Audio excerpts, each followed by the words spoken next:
अब देखो यहाँ पे, अब हमारे पास ये बस लास्ट टॉपिक है। आई होप कि आपको चीज समझ में आ जाए, ठीक है, और इम्पोर्टेंट भी है बहुत ही ज्यादा। अब देखो हार के बाद हमने, अब क्या हुआ, जापान एकदम मस्त तरीके से ऊपर ऊपर चढ़ते जाता।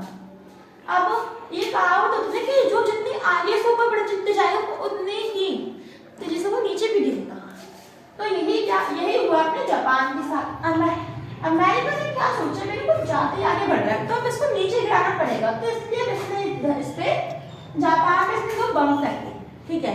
इसने रीजन ये दिया अमेरिका ने कि उसे विश्व युद्ध जल्दी खत्म करना था, इसलिए इसने जापान पे क्या करे भाई बम फेंके, और इस बम का तो बहुत नेगेटिव प्रभाव भी हुआ।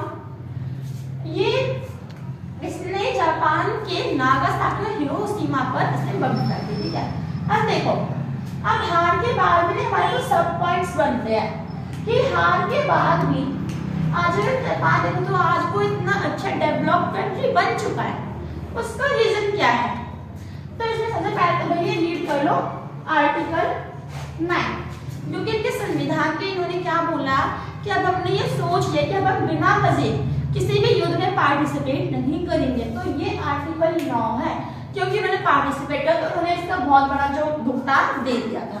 अब आते हैं कि अब इन्होंने क्या किया, बदलाव करे, तो उन्होंने एक अच्छी गणतंत्र व्यवस्था का उन्होंने निर्माण करा। इसी के साथ 1946 में पहले चुनाव हुआ विश्व युद्ध के बाद, ठीक है, जिसमें महिला जो थी वो भी पहली बार वोट दे सकती थी। 1964 में जापान में औद्योगिकरण के लिए रेलवे लाइन का विकास हुआ था, जो कि 200 किलोमीटर इसकी गति थी, और यहाँ पे ओलंपिक खेल भी खेले गए। सोचो कितनी बड़ी बात है किसी देश में ओलंपिक खेल खिलवाना, बहुत बड़ी बात होती है। तो जापान में ओलंपिक खेल भी खिलवाए गए। 1960 में नागरिक समाज आंदोलन भी हुआ।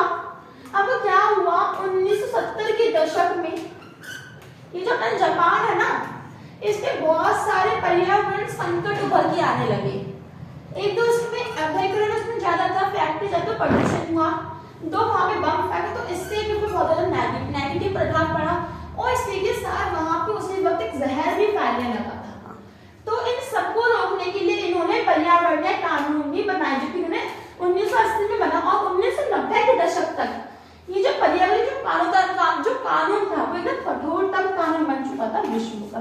तो इस तरीके से हम देख सकते हैं कि किस प्रकार से पहले जो जापान था उसका एंडिंग, मतलब कि हम ये सोच नहीं सकते कि कैसे उसका पॉजिटिव बुरा प्रभाव पड़ा था, फिर भी उसने कैसे अपने आप को संभाला और अपना विकास करा। इसमें बस जापान के जो अध्यक्ष है, जो देश चलाते उसकी भागीदारी नहीं थी, बल्कि उसमें जापान के जो लोग थे, जो नागरिक थे, उनकी भी भागीदारी थी, ठीक है।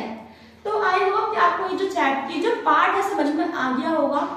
इंपॉर्टेंट पार्ट है इस चैप्टर में, वैसे बस आपको दो ही पार्ट्स पढ़ने हैं। पहला तो चीन, दूसरा जापान, क्योंकि दोनों के दोनों बहुत इंपॉर्टेंट पार्ट्स हैं। वीडियो लॉन्ग थी, लेकिन आपको ये जो पार्ट है आपको अच्छे समझ में आ गया होगा। So please like and subscribe जरूर करो, ताकि मुझे थोड़ा सा प्रोत्साहन मिले और मैं ऐसी जो वीडियोस है वो मैं आपको बना के दे सकूँ। So thank you for show our video. Next